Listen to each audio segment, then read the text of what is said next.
ദൈവത്തിന് മഹത്വം. നമ്മുടെ പ്രതിദിന ആഹാരം ജൂൺ 26. മറ്റുള്ളവരോട് കൂടെ നടക്കുക. അന്യോന്യം സ്നേഹിക്കുന്നത് അല്ലാതെ ആരോടും ഒന്നും കടംപെട്ടിരിക്കരുത്. അപ്പോസ്തലനായ പൗലോസ് റോമർക്കെഴുതിയ ലേഖനം 13 അധ്യായം 8 വാക്യം. 2020 ബില്ലി എന്ന വിശ്വസ്തനും വാത്സല്യവുമുള്ള നായ ഇന്റർനെറ്റിലെ താരമായി. അവൻ്റെ ഉടമയായ റസൽ തൻ്റെ കണങ്കാലിൽ പൊട്ടലുണ്ടായതുമൂലം ഒരു ക്രച്ചസിൻ്റെ സഹായത്തോടു കൂടെയാണ് നടന്നിരുന്നത്. പെട്ടെന്ന് തന്നെ നായ്ക്കുട്ടിയും മുടന്തി നടക്കുവാൻ തുടങ്ങി. റസൽ ബില്ലിയെ ഒരു മൃഗ ഡോക്ടറുടെ അടുത്ത് കൊണ്ടുപോയി. അവന് കുഴപ്പമൊന്നുമില്ല എന്ന് അദ്ദേഹം റസലിനോട് പറഞ്ഞു. അവൻ തനിയെ ഉള്ളപ്പോൾ സാധാരണ പോലെ ഓടി നടക്കും. എന്നാൽ തൻ്റെ ഉടമയുടെ കൂടെ നടക്കുമ്പോൾ നായ മുടന്ത് അഭിനയിക്കും. ഇതിനെയാണ് താദാത്മ്യം പ്രാപിക്കുക എന്നതുകൊണ്ട് അർത്ഥമാക്കുന്നത്. മറ്റുള്ളവരോട് ചേർന്ന് നടക്കുക എന്നതാണ് അപ്പോസ്തലനായ പൗലോസ് റോമിലുള്ള സഭയ്ക്ക് കൊടുത്ത നിർദ്ദേശങ്ങളിൽ മുൻപന്തിയിൽ നിൽക്കുന്നത്.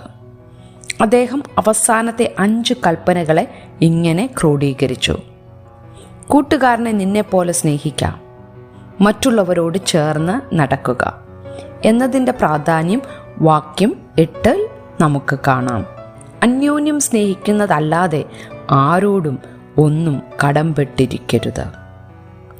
ലേഖിക ജെന്നി ആൽബർട്ട്സ് ശുപാർശ ചെയ്യുന്നു: ആരെങ്കിലും തകർന്നിരിക്കുമ്പോൾ അവരെ ശരിയാക്കുവാൻ ശ്രമിക്കരുത്, നിങ്ങൾക്കത് കഴിയില്ല. ആരെങ്കിലും വേദനിക്കുമ്പോൾ അവരുടെ വേദന എടുത്തു മാറ്റാൻ ശ്രമിക്കരുത്, നിങ്ങൾക്കത് കഴിയില്ല. പകരം അവർക്ക് വേദനിക്കുമ്പോൾ അവരോടൊപ്പം ചേർന്ന് നടന്ന് അവരെ സ്നേഹിക്കുക, നിങ്ങൾക്കത് കഴിയും. കാരണം ചിലപ്പോൾ ആളുകൾക്ക് അവർ ഏകരല്ല എന്നറിഞ്ഞാൽ മാത്രം മതി. നമുക്ക് മുറിവേൽക്കുമ്പോഴും വേദന അനുഭവിക്കുമ്പോഴും നമ്മുടെ രക്ഷകനായ യേശു നമ്മോടൊപ്പം നടക്കുന്നതിനാൽ മറ്റുള്ളവരോട് കൂടെ നടക്കുക എന്നാൽ എന്താണെന്ന് നമുക്കറിയാം. ചിന്തിക്കുക, ഈ ആഴ്ചയിൽ നിങ്ങളൊപ്പം നടക്കണമെന്ന് ആഗ്രഹിക്കുന്നത് ആരാണ്? നിങ്ങൾ ഏതു വിധത്തിൽ അത് നിറവേറ്റണമെന്നാണ് ദൈവം ആഗ്രഹിക്കുന്നത്? നമുക്ക് പ്രാർത്ഥിക്കാം.